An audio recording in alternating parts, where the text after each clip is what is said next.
Hey, fog lamps! We're here with another quiz episode. There was a time when I was a Marvel zombie only. I mean, yeah, I got the occasional DC book here and there, but I focused heavily on Marvel. It was my favorite brand. I bought almost everything Marvel put out, and this was the early 90s, when Marvel was putting out everything. But as I got older, I started to realize that I was a bigger indie guy than I even knew. There were plenty of indie comic book characters that I loved, even if I didn't buy their comic book origins yet. One of these independent characters was the Tick. The Tick cartoon started in 1994, and my sister, Nikki of Geek, latched onto it immediately. She loved that series. The Big Blue Defender of Justice was one of her favorite characters, and she collected almost everything that had the Tick on it, from comic books all the way to the Tick fan club, of which she is still a card-carrying member. She has the straw to prove it. I was a little later to the party. I fell in love with the character in 2001 with the start of the live-action TV show. Today, we're going to test your knowledge on the Tick with 9 questions. Good luck. Let's start with the Power Pack level. These questions are all worth 1 point. Question number 1. The Tick comes from a long line of independent comics. Though he is a very successful independent comic character, he is not what I would consider the most successful. That honor goes to a group of anthropomorphic, sewer-dwelling ninjas who first saw print in 1984. What independent comic book team became a cultural phenomenon with 4 cartoon series, 5 big-budget action movies, 1 animated movie, many books, albums, and holiday specials?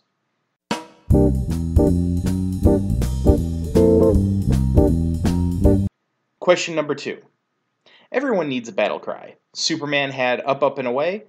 The characters from the first question had Cowabunga, and He-Man had I have the power. The Tick decided he needed a catchphrase. Arthur came up with not in the face, not in the face. But the Tick made a very unique cry himself. What does the Tick famously shout when he is about to enter battle?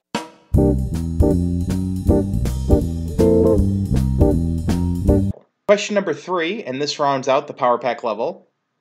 When the Tick comic starts, he is in the city, protecting it.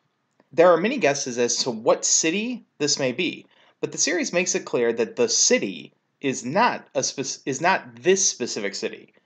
During the series, the Tick and Arthur make a buddy road trip to a different city. What city do the Tick and Arthur drive to in the original Tick comic book series?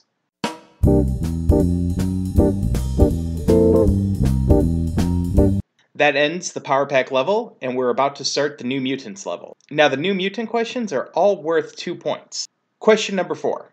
The Tick's creator was only 18 when his original comic strip first appeared in a comic book store newsletter back in 1986. He turned that strip into a full comic, and later he would write and produce the 1994 cartoon on Fox. He would ultimately pursue TV as a career, writing and producing many of our favorite shows. He helped work on Buffy, Supernatural, Gotham, and Firefly. Can you name the creator of the Tick?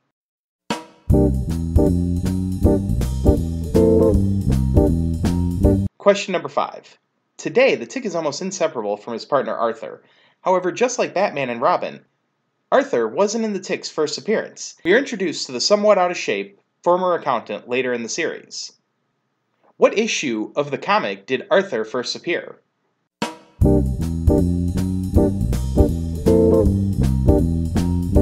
Question number 6, and the final question of the New Mutants level. The Tick was originally used as a cartoon strip for a Massachusetts-based comic book store's newsletter. The same comic company would go on to publish all the Tick comics. The company currently has 7 stores and an online catalog to help you with all your Tick merch needs. It's not a sponsor, but I would be willing to do so. What comic book store published the newsletter and all subsequent comics for the Tick?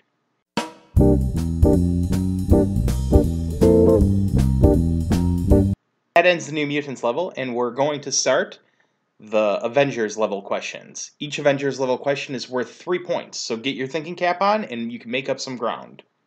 Question number 7. The Tick parodies many superhero tropes from the time it was created, and nothing was bigger in the 80s than ninjas. One character created for the Tick is a commentary on Frank Miller's creation, Elektra. In the Tick comic, however, this character is played far more comedically than the Daredevil comic. The female ninja in the Tick trained for 3 weeks and changed her name so that she could carry on the angsty tradition of the ninja hero. She also carries an unrequited flame for the main character, the Tick. What is the name of this female ninja assassin who got her name from an ancient Greek tragedy?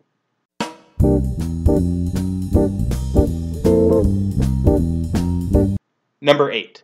The Tick has a long history of meeting new, fun, and creative allies and enemies in his stories. This is partially due to legal reasons, and it's also due to the nature of the parody that the stories employ. Characters change to better reflect the current trends in comics and media culture. One of the most memorable Tick allies comes from the 2001 live-action TV series. The character is an often broke, somewhat annoying Batman parody, played by Nestor Carbonell. The actor also played the mayor in the Dark Knight movie in 2008. Can you name this Bat-themed supporting character?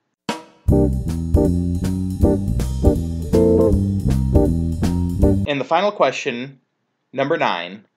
In the Tick comic book, the Tick has to fight a character over the rights to the name, the Tick. The other Tick claims that our Tick makes no sense. His powers aren't that of a Tick, he has no Tick-themed gear, and he doesn't even have the right colors to be a Tick. Our Tick, however, wins the battle. Quite easily, actually, and is awarded the mantle of Tick. The Tick that lost becomes unhinged and vows to get his revenge. What name does the other Tick superhero go by from then on?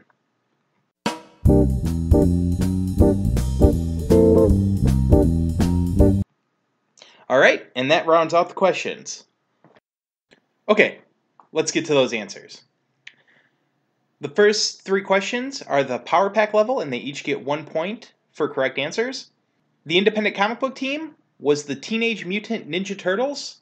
They were super successful, bunch of cartoon series, bunch of movies. Number 2, the Tick famously shouts, "Spoon!" when entering battle. Number 3, the Tick and Arthur drive to New York City. And that finishes the Power Pack level.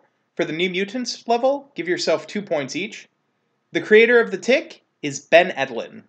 Arthur first appeared in issue 4 of the Tick comics. The comic book store and publisher of the Tick comics is New England Comics. And that finishes the New Mutants level questions. The next 3 are the Avengers level questions, and those are each worth 3 points for a correct answer. Number 7, the name of the female ninja assassin is Oedipus. She's the opposite of Elektra. Number 8, the Bat-themed superhero is Bat-Manuel, if you know what I mean. And number 9, the other Tick who lost the fight and became a supervillain is called Barry. And I found out doing the research for this quiz, it's Barry Hubris. So, how did you do? Go ahead and add up the tally. For each Power Pack question that you got right, give yourself 1 point. For each New Mutants level question you got right, give yourself 2 points. And finally, for each Avengers level question, give yourself 3 points. Now that you have your scores calculated, let's take a look at your standings. If you got 0 to 5 points, F.O.G has nothing to do with the weather. It's about Family of Geek. But hey, we love that you had fun with us today. Come back and learn something new next week. 6 to 11. Nice try. You know some stuff, but you can still learn more. And we love to help you learn more. 11 to 17. What's up, geeks? You are with your tribe now. Check out some other quizzes and feel free to let us know your favorite fandom below. 18. We love when nerd kings and queens show up. Brag in the comments below about your victory. Feel free to suggest future topics below. Thanks for watching. Like, share, subscribe, and remember, it's fun to get lost in the fog.